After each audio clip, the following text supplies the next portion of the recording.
নমস্কার বন্ধুরা, আমি রাখি আর তোমরা দেখছো রাখি দাদার লাইফস্টাইল। বন্ধুরা, আমার কদিন ধরে ঠান্ডা লেগেছে, তাই গলাটা এরকম শোনাচ্ছে। কথা বলতে একটু সমস্যা হচ্ছে, তো তোমরা একটু মানিয়ে নিও। আজকে কোনো নতুন রেসিপি বানাবো না, আজকে বানাবো একটা পুরনো রেসিপি, একটু অন্যরকমভাবে।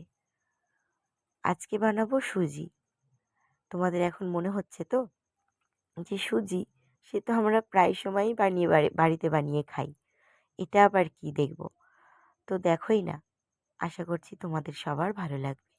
তো এখানে আমি সুজি বানানোর জন্য যেগুলো নিয়েছি সেটা হচ্ছে সুজি, চিনি, আমুল দুধ, রেড কাউয়ের প্যাকেটের দুধ, নারকোল, রেড কাউ ঘি, কাজু বাদাম, কিশমিশ, এলাচ আর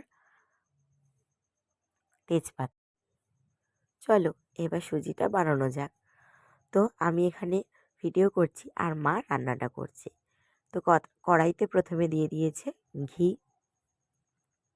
আর দিয়ে দিয়েছে দুটো এলাচ আর ৩-৪টে তেজপাতা।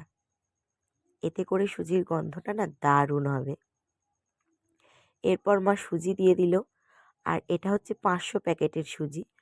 প্রায় ৪০০ মতন মা দেবে আর ১০০ গ্রাম মতন রেখে দেবে। সুজিটাকে ঘিয়ের সঙ্গে কিন্তু ভালো করে হালকা আঁচে একদম ভেজে নিতে হবে, কারণ সুজির একটা কাঁচা গন্ধ থাকে।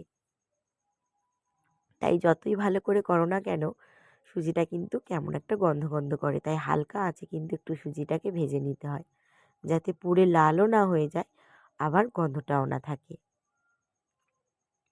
আর দুধটা কিন্তু এখানে মা জাল দিয়ে দিয়েছে। এরপর মা দিয়ে দিল লবণ। সুজিতে কিন্তু অল্প একটু লবণ দেওয়াই যায়, না হলে কিন্তু স্বাদ হয় না। আর এটা যেহেতু মিষ্টি, মিষ্টি দিয়েই হবে, সেই জন্য লবণটা একদম অল্প দিতে হবে। বেশি দিলে কিন্তু হবে না, তাহলে কিন্তু মানে খেতে ভালো হবে না। তো লবণটার সঙ্গে সুজিটা কিন্তু ভালো করে মাখা হয়ে গেছে। এরপর কিন্তু মা পুরো ৫০০ গ্রাম দুধটাই দিয়ে দিয়েছে।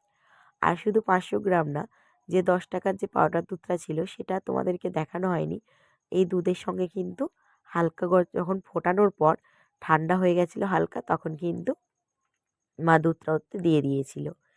শুধু দুধটা দিলে তো হবে না, ৫০০ দুধ, তো সবটা দেওয়ার পরেও কিন্তু মা একটু জল দিয়েছে, কারণ সুজিটা তো একটু ফুটবে কিছুক্ষণ, সেই জন্য।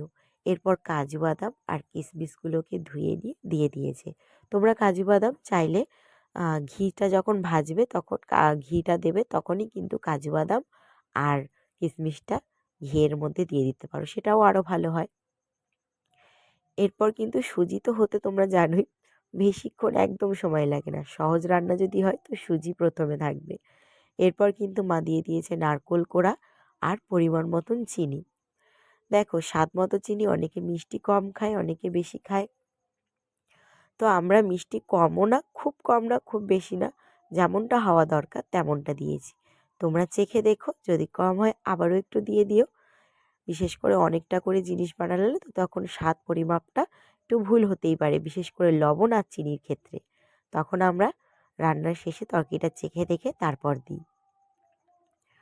তো সুজিটা কিন্তু প্রায় রেডি হয়ে গেছে, আর কিছুক্ষণ পরে কিন্তু নামিয়ে নেব। বড্ড তাড়াতাড়ি হয়ে যায় সুজিটা। সুজি কিন্তু রেডি হয়ে গেছে আর নামিয়ে নিয়েছি। এরপর কিন্তু কড়া থেকে থালায় তুলে তুলে রাখবো। আর সুজিতে কিন্তু তোমরা দুধের বদলে জল দিয়েও করতে পারো। তবে হ্যাঁ, জল দাও বা দুধ দাও, যাই দাও না কেন, জল কিন্তু বেশি দেওয়া যাবে না, তাহলে সুজি কিন্তু ঘেঁটে পুরো ঘেঁটে যাবে, একদম ভালো লাগবে না।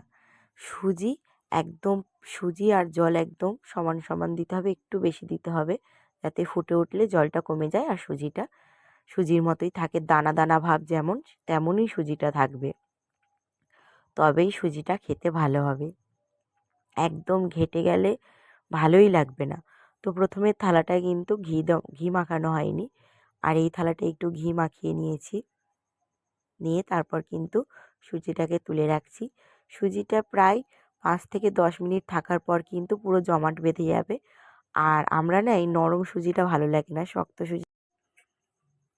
শক্ত হয়ে গেলে সেই সুজিটাই ভালো লাগে চামচ দিয়ে কেটে কেটে খেতে। খুব নরম ঢ্যাড়কা সুজি একদম খেতে ভালো লাগে না। তো অনেকে আছে নরম সুজিটা পছন্দ করে। নরম নরম সুজিটা আবার আমাদের ভালো লাগে না, কারণ আমরা সবাই শক্ত সুজিটাই বেশি ভালোবাসি। জলটা কম করে দিই আর শুকনো শুকনো করে নামাই, তারপর এরকম থালায় দিয়ে দিই, তারপর চামচ দিয়ে কেটে কেটে খাই। কিছুক্ষণ পরেই শক্ত হয়ে যাবে, আর কালকে সকালে তো আরও শক্ত হয়ে যাবে। তো দেখো বন্ধুরা, নারকোল তো প্রচুর দেওয়া হয়েছে। এইভাবে অবশ্যই একবার নারকোল দিয়ে সুজি বানিয়ে খেয়ে দেখো বন্ধুরা, সত্যি বলছি দারুণ খেতে হয়।